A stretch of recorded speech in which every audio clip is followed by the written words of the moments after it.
Hello प्रिय विद्यार्थियों, मैं सभी का आर्य क्लास यूट्यूब चैनल के अंतर्गत बहुत बहुत स्वागत और अभिनंदन करता हूं।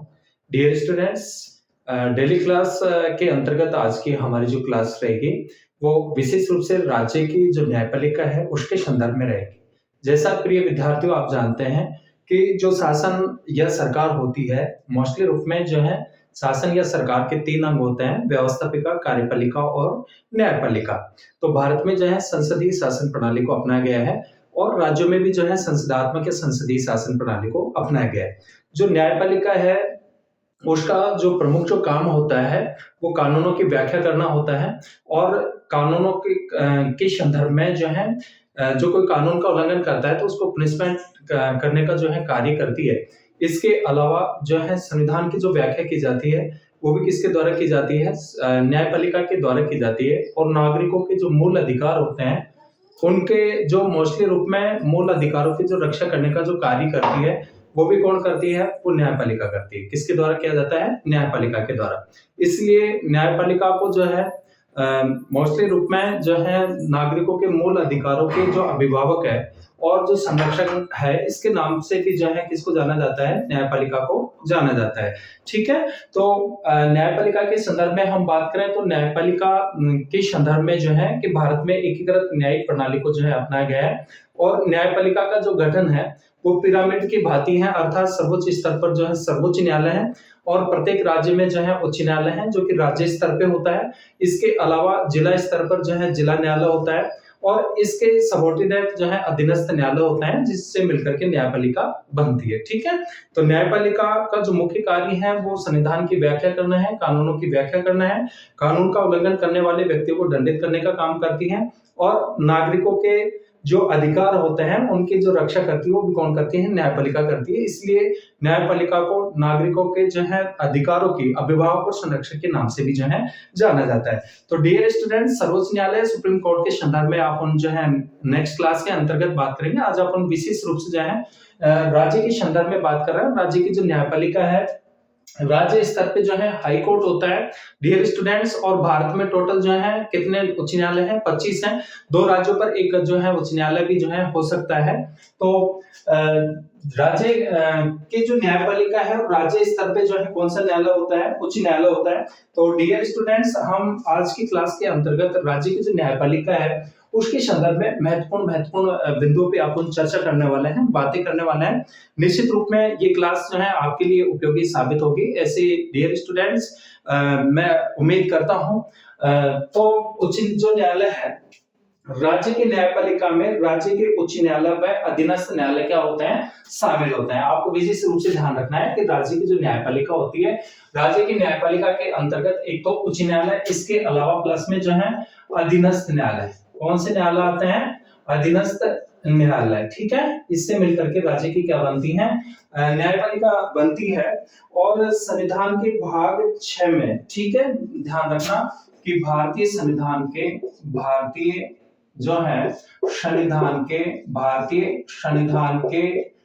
जो है भाग 6, भारतीय संविधान के भाग 6 में जो है अनुच्छेद 214 से 231 तक, ध्यान रखना, भाग 6 में जो है अनुच्छेद 214 से जो है लेकर 231 तक, 214 से लेकर के और 231 तक जो है उच्च न्यायालय से संबंधित प्रावधानों का उल्लेख किया गया है। ठीक है, 231 तक जो है उच्च न्यायालय से संबंधित, ध्यान रखना, उच्च न्यायालय से संबंधित जो है प्रावधान है। उच्च न्यायालय से संबंधित क्या है? प्रावधान है। ठीक है डियर स्टूडेंट्स, विशेष रूप से आपको ध्यान रखना है कि हमारा जो कॉन्स्टिट्यूशन है, इंडियन जो कॉन्स्टिट्यूशन है, भारतीय जो संविधान है, उसके भाग 6 में अनुच्छेद 214 से लेकर के और 231 तक जो है उच्च न्यायालय से संबंधित जो प्रावधान है उनका क्या किया गया? उल्लेख किया गया। ठीक है, आपको विशेष रूप से ध्यान रखना है कि भारतीय संविधान के अनुच्छेद जो है 214, ठीक है, अनुच्छेद 214 में कहा गया है, ध्यान रखना, अनुच्छेद 214 में जो है कहा गया है कौन से अनुच्छेद में? 214 में।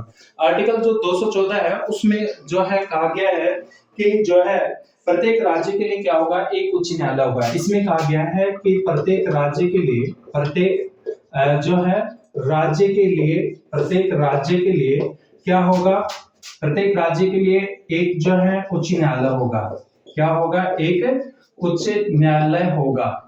ये आपको ध्यान रखना है कि कौन से अनुच्छेद में कहा गया है? अनुच्छेद 214 के अंतर्गत जो है इस बात का जो है प्रावधान किया गया है, उल्लेख किया गया है कि प्रत्येक राज्य के लिए क्या होगा? एक उच्च न्यायालय होगा। इसके अलावा लेकिन आपको विशेष रूप से ध्यान रखना है डियर स्टूडेंट्स, लेकिन जो है 71वें कौन से संविधान संशोधन?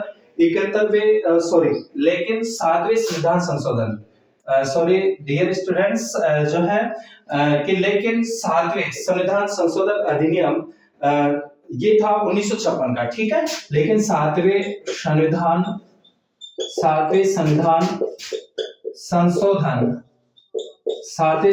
संशोधन अधिनियम जो है ये था 1956 का, ठीक है। कब हुआ था ये? 1956 में के द्वारा संसद को यह अधिकार प्रदान किया गया है इस 7वें संविधान संशोधन अधिनियम के द्वारा, जो कि 1956 में हुआ था। कब हुआ था? 1956 में, ठीक है। इसके माध्यम से या इसके द्वारा जो है संसद को, किसको? पार्लियामेंट को, जो कि हमारे देश की जो है व्यवस्थापिका है, देश में कानून बनाने वाली सर्वोच्च जो है संस्था है, तो संसद को इस बात का जो है अधिकार दिया गया है क्या कि जो है अनुच्छेद 231 के अंतर्गत, ध्यान रखना, इसके द्वारा 256 के द्वारा जो है संसद को यह अधिकार दिया गया। संसद को यह अधिकार जो है दिया गया है। किसको दिया गया है? संसद को। इस बात का अधिकार दिया गया है अनुच्छेद 231 के अंतर्गत। ध्यान रखना, इस बात का अधिकार दिया गया है कि अनुच्छेद 231 के अंतर्गत, कौन से अनुच्छेद के अंतर्गत? 231 के अंतर्गत जो है संसद विधि के माध्यम से, ध्यान रखना, के अंतर्गत संसद जो है संसद विधि के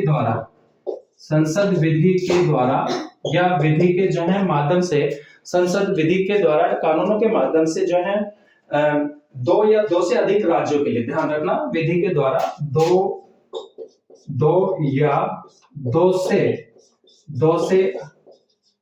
अधिक जो है राज्यों के लिए, दो या दो से अधिक जो है राज्यों के लिए जो है मोस्टली रूप में जो है या किसी संघ राज्य क्षेत्र के लिए एक साझे उच्च न्यायालय की स्थापना कर सकती है, ठीक है। अधिक राज्यों के लिए एक जो है साझे यानी सामूहिक साझे उच्च न्यायालय की जो है स्थापना कर सकती है, ठीक है। क्या कर सकती है? स्थापना कर सकती है। कौन? संसद। ये इस बात का जो है किसको अधिकार दिया गया है? संसद को दिया गया है। किसको दिया गया है? संसद को दिया गया है कि जो संसद होती है वो दो या दो से अधिक राज्यों के लिए एक जो है साझे उच्च न्यायालय की जो है क्या कर सकती है? स्थापना कर सकती है। इस बात का जो राइट है वो किसको होता है? वो संसद को होता है। किसको होता है? संसद को, ठीक है। ये ध्यान रखना, 7वें संविधान संशोधन अधिनियम जो कि 1956 में था, और इसके माध्यम से संसद को अब इस बात का अधिकार दिया गया है कि अनुच्छेद 231 के अंतर्गत जो संसद है वो विधि के द्वारा दो या दो से अधिक राज्यों के लिए, संघ राज्य के लिए जो है एक साझे उच्च न्यायालय की क्या कर सकती है? स्थापना कर सकती है, ठीक है। भारत में उच्च न्यायालय, अब विशेष रूप से आपको ध्यान रखना है डियर स्टूडेंट्स कि भारत में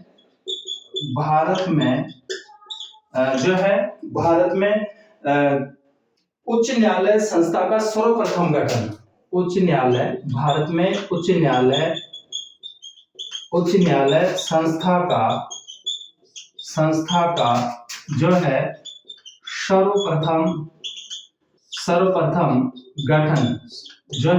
सर्वप्रथम गठन जो है 1862 में, ठीक है। कहाँ हुआ? कलकत्ता, बंबई और मद्रास में सर्वप्रथम गठन हुआ 1862 में। कहाँ पे? एक तो जो है कलकत्ता, इसके अलावा मद्रास और बंबई में, कलकत्ता, मद्रास और बंबई में, ठीक है। कहाँ पे? कलकत्ता, बंबई और मद्रास, या कलकत्ता, मद्रास और बंबई में हुआ।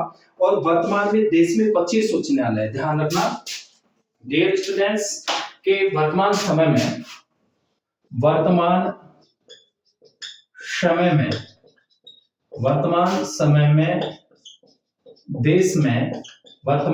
में देश में जो है 25 उच्च न्यायालय हैं। कितने हाई कोर्ट हैं? 25 उच्च न्यायालय है। ठीक है, विशेष रूप से आपको ध्यान रखना है कि वर्तमान समय में हम टोटल हाई कोर्ट या उच्च न्यायालयों की बात करते हैं तो वर्तमान समय में जो टोटल जो उच्च न्यायालय है वो कितने हैं? 25 हैं। ठीक है, तो भारत में उच्च न्यायालय संस्था का सर्वप्रथम जो गठन होता है 1862 में होता है, कलकत्ता, मद्रास और बंबई में।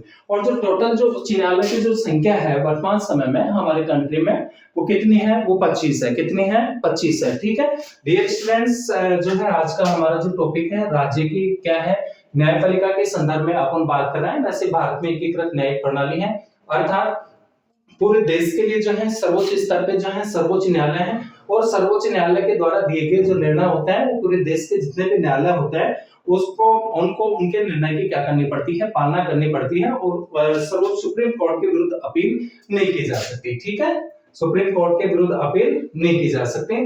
लेकिन जो है जो न्यायपालिका का जो गठन है कि सर्वोच्च स्तर पर सुप्रीम कोर्ट है, ध्यान रखना सर्वोच्च स्तर पे एससी है, उसके बाद में एचसी है, हाई कोर्ट है, उसके बाद में डीसी डिस्ट्रिक्ट कोर्ट है, और फिर जितने भी जो न्यायालय वो कौन से न्यायालय की श्रेणी में आते हैं?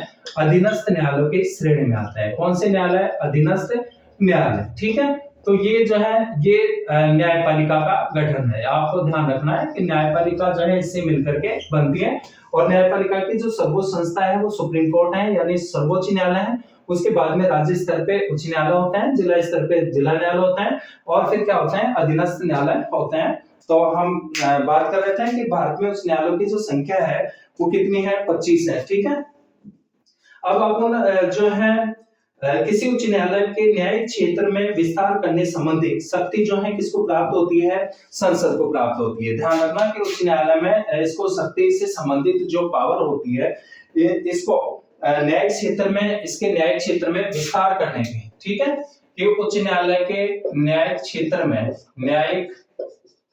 क्षेत्र में जो है विस्तार करने की शक्ति, विस्तार करने की जो शक्ति है, विस्तार करने की शक्ति किसको प्राप्त होती है? संसद को। किसको प्राप्त होती है? पार्लियामेंट को प्राप्त होती है, संसद को प्राप्त होती है। ये आपको विशेष रूप से ध्यान रखना है। अब डियर स्टूडेंट्स, अपन जो बात करते हैं उच्च न्यायालय के गठन की बात करते हैं। Constitution of the high court, ये उच्च न्यायालय का जो गठन है उसके संदर्भ में अपन बात करेंगे अब। ठीक है, इसके गठन के संदर्भ में, उच्च न्यायालय के गठन के संदर्भ में तो संविधान में उच्च न्यायालय के न्यायाधीशों की संख्या का निर्धारण नहीं किया गया है, डियर स्टूडेंट ध्यान रखना। लेकिन संविधान के अनुच्छेद 216 के अनुसार, आर्टिकल जो 216 है उसके अनुसार जो है प्रत्येक उच्च न्यायालय में एक मुख्य न्यायाधीश और ऐसे अन्य न्यायाधीश होते हैं जिनको राष्ट्रपति जो है भिन्न-भिन्न समय पर आवश्यकता के अनुसार क्या करता है? नियुक्त करता है। तो ध्यान रखना सुप्रीम कोर्ट के जो मुख्य न्यायाधीश होते हैं, अन्य न्यायाधीश होते हैं, राज्य के जो उच्च न्यायालय होते हैं उसमें जो मुख्य न्यायाधीश होते हैं और अन्य न्यायाधीश होते हैं उनकी जो नियुक्ति की जाती है वो किसके द्वारा की जाती है? वो राष्ट्रपति के द्वारा की जाती है। किसके द्वारा की जाती है? राष्ट्रपति के द्वारा। ठीक है, लेकिन देखिए कि जो राज्य के जो उच्च न्यायालय होते हैं उसमें मुख्य न्यायाधीश और न्यायाधीशों की नियुक्ति राष्ट्रपति महोदय करते हैं, लेकिन इनको जो शपथ दिलाने का जो कार्य किया जाता है वो संबंधित राज्य के राज्यपाल के द्वारा इनको क्या दिलाई जाती है? शपथ दिलाई जाती है। ठीक है, लेकिन इनकी नियुक्ति करते समय जो है राष्ट्रपति सर्वोच्च न्यायालय के मुख्य न्यायाधीश और संबंधित राज्य के राज्यपाल से परामर्श लेता है। अन्य न्यायाधीशों की नियुक्ति करते समय सर्वोच्च न्यायालय के मुख्य न्यायाधीश और संबंधित राज्य के राज्यपाल के अतिरिक्त उच्च न्यायालय के मुख्य न्यायाधीश का परामर्श लेना राष्ट्रपति के लिए क्या होता है? अनिवार्य होता है। ठीक है, परंतु संविधान में ऐसी कोई व्यवस्था नहीं है कि उच्च न्यायालय के न्यायाधीशों की नियुक्ति करते समय राष्ट्रपति के लिए सर्वोच्च न्यायालय के मुख्य न्यायाधीश तथा संबंधित उच्च न्यायालय के मुख्य न्यायाधीश के परामर्श को मानना अनिवार्य है या नहीं है। उसके बाद में अपन बात करते हैं इनकी योग्यताओं की, न्यायाधीशों की योग्यता। ठीक है, योग्यता के संदर्भ में, न्यायाधीशों की योग्यता के संदर्भ में तो अनुच्छेद 217 के अनुसार, ध्यान रखना अनुच्छेद जो है अनुच्छेद 217 के अनुसार, अनुच्छेद 217 के अनुसार जो है उच्च न्यायालय के न्यायाधीशों की नियुक्ति जो है 217 सेकंड के अनुसार, ठीक है। 217 के अनुसार तो क्या होती है, नियुक्ति होती है, और 217 का जो खंड है वो सेक्शन 217 के 2 के अनुसार उच्च न्यायालय के न्यायाधीशों के लिए निम्नलिखित योग्यताएं जो है निर्धारित की गई हैं। ध्यान रखना, नियुक्ति के संदर्भ में 217 आर्टिकल, और जो योग्यता है, योग्यता से संबंधित जो प्रावधान है वो 217 के सेक्शन 2 के अंतर्गत है। इसमें जो उल्लेख किया गया है कि सबसे पहले तो वह कहाँ का नागरिक हो, भारत का नागरिक होना चाहिए। कहाँ का नागरिक होना चाहिए, भारत का नागरिक होना चाहिए। भारत में कम से कम 10 वर्ष तक किसी न्यायिक पद पर क्या रहा हो, आसीन रहा हो, तथा किसी भी राज्य के उच्च न्यायालय में या एक से अधिक राज्य के उच्च न्यायालय में कम से कम 10 वर्ष तक क्या रहा हो, अधिवक्ता रहा हो। तो ये जो है योग्यता है डियर स्टूडेंट्स, जो है सर्वोच्च उच्च न्यायालय के न्यायाधीश के लिए क्या क्या मोस्टली रूप में कि सबसे पहले तो जो है भारत का नागरिक होना चाहिए, भारत में कम से कम 10 वर्ष तक किसी न्यायिक पद पर वह आसीन रहा हो। इसके अलावा किसी राज्य के उच्च न्यायालय में एक या एक से अधिक राज्य के उच्च न्यायालय में कम से कम 10 वर्ष तक वह जो है अधिवक्ता के रूप में क्या कर चुका हो, कार्य कर चुका हो, अधिवक्ता रह चुका हो, ठीक है। अधिवक्ता यानी जो है पैरवी के रूप में वकालत कर चुका हो। अब अपन बात करते हैं कार्यकाल तथा पद से हटाना, ठीक है। नेक्स्ट योग्यता के बाद में आता है कार्यकाल।